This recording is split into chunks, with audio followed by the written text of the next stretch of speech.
Kasus kecelakaan di jalan tol yang menewaskan 6 orang terus bergulir. Pengemudi mobil AQJ, anak musisi Ahmad Dhani, telah ditetapkan sebagai tersangka oleh polisi.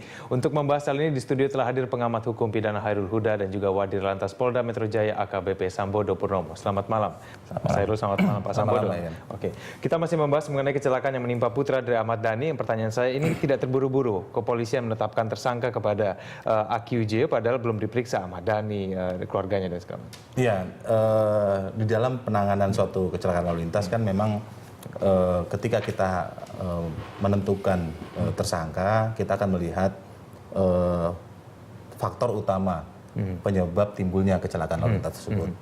Dan dari olah TKP yang kita lakukan serta dari keterangan beberapa saksi memang menyatakan bahwa kecelakaan lalu lintas yang menimbulkan korban 6 orang meninggal dunia dan 9 luka berat itu disebabkan oleh adanya sebuah kendaraan sedan Lancer yang kemudian out of control, kemudian menabrak guardrail atau pembatas jalan, kemudian menyeberang, dan kemudian akhirnya menabrak kendaraan yang berlawanan arah dengan kendaraan tersebut, yaitu Avanza dan Grand Max. Sehingga kemudian polisi bisa menyatakan bahwa mobil inilah yang menjadi penyebab dan si pengemudi mobil Lancer inilah yang akan kita jadikan sebagai tersangka. Nah, kemudian dari hasil pemeriksaan saksi-saksi yang kemudian kita ambil keterangannya menyatakan bahwa AQZ inilah sebagai pengemudi mobil Lancer tersebut. Tapi undang-undang yang dikenakan Pak Sambodo kepada AQJ ini apa? Ya, kalau apa pada ancaman atau tuntutan yang kita akan sangkakan kepada AQZ ini tentu karena ini kecelakaan lalu lintas, kita mengacu kepada Undang-Undang Nomor 22 Tahun 2009 yaitu tentang Undang-Undang Lalu Lintas dan Angkutan Jalan. Kepada yang bersangkutan kita sangkakan pasal 310 ayat 4 yang karena kelalaiannya menyebabkan orang lain meninggal dunia, ya. Dan ini memang ancaman hukumannya 6 tahun. Tetapi karena AQZ ini adalah di bawah umur, maka ketika proses pemeriksaan dan beracaranya kita juga ada perlakuan-perlakuan khusus kepada yang bersangkutan. Termasuk misalnya nanti tuntutannya itu setengah dari hukuman orang dewasa dan sebagainya, gitu ya. Termasuk juga ketika memeriksa harus didampingi orang tua, sidangnya pun nanti harus sidang dalam sidang tertutup. Kemudian tidak boleh kita memberikan identitas dan sebagainya. Itu memang ada ketentuan ininya. Dan terkait dengan tata cara berpidana untuk anak di bawah umur ini, memang ada Undang-Undang 2011-2012 gitu ya, yang tentang peralihan anak. Hanya saja di pasal terakhir undang-undang tersebut dinyatakan bahwa undang-undang ini baru berlaku 2 tahun sejak diundangkan, yaitu tahun 2014. Sehingga kemudian kita masih mengacu kepada undang-undang yang lama, yaitu Undang-Undang Nomor 3 Tahun 97. Mas Hairul, ini tepatkah penggunaan undang-undang pidana ini terhadap? Kembali di Prime Time pemirsa, dan kita masih membahas mengenai ancaman hukuman pidana terhadap AQJ, yaitu putra Ahmad Dhani. Saya kembali ke Mas Hairul. Mas Hairul, apabila ini ternyata keluarga dari korban ini tidak menuntut, tidak melakukan penuntutan terhadap AQJ ini dengan undang-undang tahun 2012 ini yang baru berlaku 2 tahun, apakah ini berarti apapun yang dilakukan oleh keluarga korban, menuntut atau tidak, ini proses hukum akan terus berjalan? Jadi soal sikap dari keluarga korban, apakah menuntut atau tidak menuntut, itu akan berguna di pengadilan. Gitu. Kalau kita merujuk pada kasus yang lain, misalnya Rashid Rajasa, katakanlah seperti itu kan pernyataan dari pihak keluarga korban untuk tidak menuntut, itu dijadikan dasar bagi hakim untuk tidak menjatuhkan pidana badan terhadap yang bersangkutan, tapi pidana bersyarat. Jadi itu dipertimbangkan di pengadilan. Kalau di kepolisian saya yakin akan sulit itu digunakan dengan kasus seserius seperti ini, seserius seperti ini. Kalau misalnya kejadiannya lain, misalnya gitu ya, ada keadaan yang lain, misalnya bukan public figure, bukan di bawah umur, bukan di tengah malam, kadang-kadang seperti itu ya, di mana tingkat kelalaian misalnya sangat minim sebenarnya, sehingga hal itu adalah sesuatu yang wajar, mungkin bisa. Tetapi kalau kasus seperti ini banyak sekali sorotan publik, jadi sistem hukum kita sedang diuji, seperti beliau tadi katakan. Sistem hukum kita, dan ujian itu sebenarnya yang terberat bukan di kepolisian, tapi di pengadilan.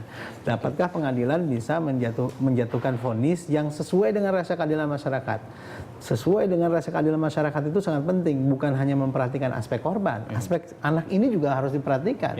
13 tahun adalah satu hal yang sangat luar biasa bagi dia, karena misalnya biasa hidup di dalam lingkungan yang serba kecukupan, selama ini juga terlindungi dengan baik berkenaan dengan kebutuhan segala macam, tapi harus berhadapan dengan proses hukum seperti itu. Oke, Pak Sambodo, ini hak-hak apa saja yang akan diberikan kepada AQJ ini dalam melewati proses persidangan?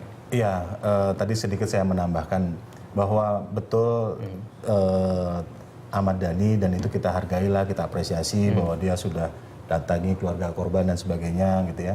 Dan itu memang adalah salah satu kewajiban dari pihak yang terlibat kecelakaan. Di dalam Undang-Undang Lalu Lintas di pasal 235 memang disebutkan bahwa pemilik, pengemudi atau dalam misalnya perusahaan angkutan itu memang wajib memberikan bantuan pengobatan, biaya pemakaman dan lain, tetapi itu tidak menggugurkan tindak pidananya. Jadi tidak mengurut, itu adalah kewajiban undang-undang. Itulah yang nanti akan dijadikan, seperti kata tadi, akan dijadikan bahan pertimbangan hakim untuk nanti proses penjatuhan hukumannya. Proses penjatuhan hukumannya. Oke. Nah, kemudian kalau dikaitkan dengan hak apa saja yang akan diberikan kepada AQJ ini karena dia anak di bawah umur, tentu saja kita nanti akan memberikan perlakuan yang selayaknya sebagaimana amanat undang-undang. Dan masyarakat perlu juga mencermati ini, menyadari bahwa seandainya pun memang ada perlakuan istimewa dalam tanda kutip yang diberikan, bukan karena dia anaknya public figure, bukan karena dia anaknya orang kaya misalnya, tapi memang karena amanat undang-undang mengatakan bahwa misalnya dia diperiksa itu didampingi oleh orang tuanya dan sebagainya, itu memang amanat undang-undang. Karena apa? Proses penegakan hukum yang dilakukan oleh kepolisian tentu tidak semata-mata karena adanya kepastian hukum, tetapi juga ada keadilan masyarakat dan ada proses manfaat, dan yang lebih penting adalah bagaimana ini menjadi sebuah proses edukasi, tidak hanya kepada si tersangka atau keluarga tersangka, tapi juga ini menjadi sebuah proses edukasi yang sangat mahal bagi bangsa ini. Gitu. Dan saya pikir yang harus bertanggung jawab betul tidak hanya si tersangka atau. Ya pemirsa, kita kembali lagi untuk membahas kasus kecelakaan dengan tersangka AQJ, anak musisi Ahmad Dhani. Dan saya akan langsung ke Mas Hairul, lanjuti dengan pernyataan tadi dari Pak Sambodo. Apabila katakanlah besok Ahmad Dhani diperiksa dan kemudian dia mengakui kalau misalnya dia membiarkan anaknya menyetir, kemudian ada surat izin mengemudi yang mungkin palsu, apakah Ahmad Dhani tidak bisa dijerat dengan hukuman? Begini, kalau dalam satu tindak pidana sasaran utama dari norma undang-undang itu ada pada pelakunya, katakanlah begitu. Tetapi kalau ada orang lain yang terkait tentang terjadinya tindak pidana itu dihubungkan dengan ketentuan tentang penyertaan. Apakah ada hubungan penyertaan dalam hal ini?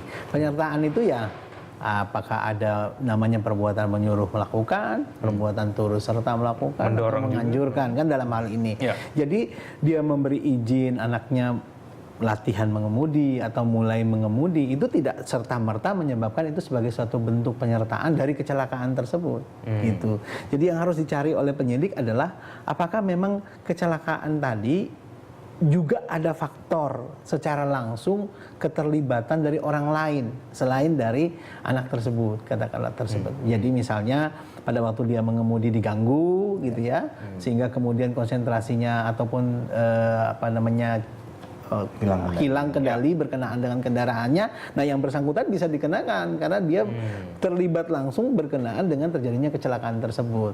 Jadi tidak serta-merta kalau memang orang tuanya, dalam hal ini Ahmad Dhani katakanlah, memang memberikan mobil itu untuk yang bersangkutan ataupun pernah mengizinkan yang bersangkutan latihan ataupun mengemudikan kendaraan itu, lalu serta-merta itu sebagai suatu bentuk penyertaan. Dan itu pembuktiannya sulit ya Pak? Saya kira akan sulit untuk bisa membuktikan ke arah itu.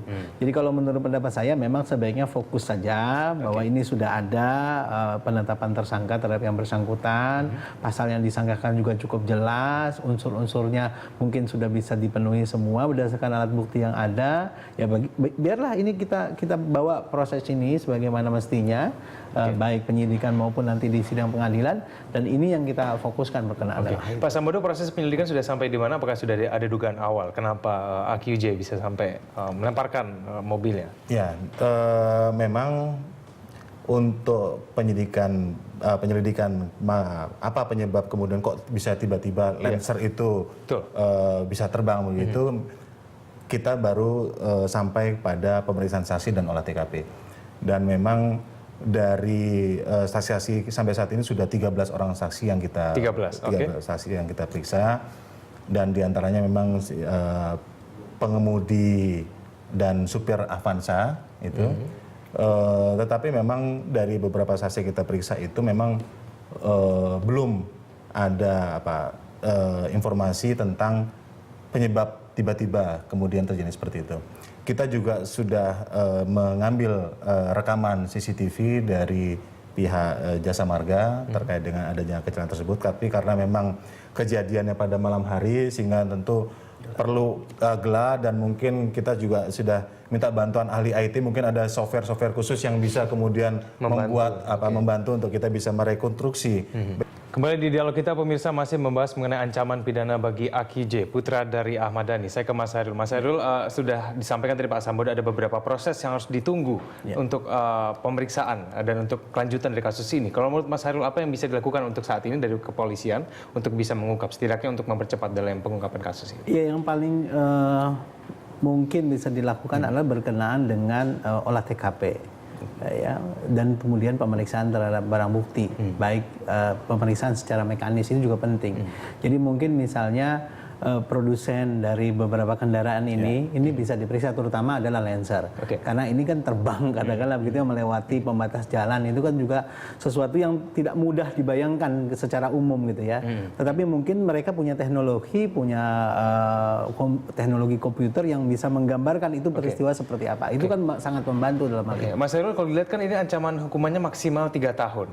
Apakah misalnya nanti dalam pengungkapan olah TKP seperti yang tadi Mas Hairul bilang, ditemukan ada berbagai macam pelanggaran ini dilakukan dan kemudian ini akan bisa menambah masa hukumannya? Ya mungkin saja, mungkin saja. Karena ini kan baru sangkaan awal, yaitu kelalaian dalam mengemudi yang menyebabkan kecelakaan yang menimbulkan kematian orang. Tapi bisa jadi ada hal-hal lain berkenaan dengan kendaraan itu sendiri. Misalnya kendaraan itu dalam keadaan tidak layak jalan. Misalnya sebentar sudah diketahui dari sebelum berangkat bahwa remnya agak terganggu misalnya seperti itu. Nah, ini kan juga akan menimbulkan faktor lain.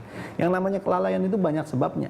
Bisa kendaraannya, bisa orangnya, bisa kondisi jalannya, bisa rekan mengemudi yang ada di samping pengemudi, bisa faktor-faktor lain dalam hal ini. Itu jadi masih banyak faktor yang bisa dilakukan sambil menunggu yang bersangkutan membaik kesehatannya. Kalau tunggu sembuh betul mungkin sulit gitu ya, tapi yang paling pasti membaik dan sudah bisa memberikan keterangan dengan jernih. Dari situ juga dalam hal ini diperlukan kesabaran dari masyarakat supaya jangan cepat-cepat berpandangan. Saya sudah mendengar ada beberapa pengamat yang mengatakan bahwa ini pasti akan bias, ini pasti akan hilang kasus ini. Percayalah, saya bilang. Saya pikir tidak ada alasan secara juridis yang memungkinkan pihak kepolisian untuk akan bermain-main berkenaan dengan kasus ini. Ini pertaruhannya adalah sistem hukum kita. Sistem hukum kita sudah gagal sebenarnya mengingatkan kepada masyarakat publik betapa bahayanya orang yang tidak punya kapasitas mengemudi. Dewasa saja tapi belum punya surat izin mengemudi, itu juga merupakan satu masalah. Dewasa punya surat izin mengemudi, tidak terlalu terampil mengemudi, itu juga masalah. Dewasa punya surat izin mengemudi, cukup terampil, ngantuk, itu juga masalah. Jadi ini bertumpuk di satu sisi, sudah malam, tengah malam, anak-anak tidak punya surat izin mengemudi, ini kan masalah yang bertumpuk gitu. Sehingga kemudian ini tidak hanya semata-mata, saya pikir Ahmad Dhani bukan satu-satunya orang tua yang telah menghadiahi anaknya mobil. Tapi mungkin banyak orang tua lain yang melakukan itu. Ini pelajaran berharga buat kita betapa jangan menukar kebahagiaan dengan materi. Dalam hal ini. Pak Sambodo, ini pemeriksaan sudah berlanjut ke kondisi mobil dan segala macam. Sudah. Jadi kita sudah mengundang tim dari ATPM, dari Daihatsu dan dari Mitsubishi untuk hadir gitu ya, dan untuk melakukan pemeriksaan, dan tentu saja nanti kita akan menggabungkan apa hasil pemeriksaan dari mereka, termasuk juga dengan yang dilakukan oleh tim TAA.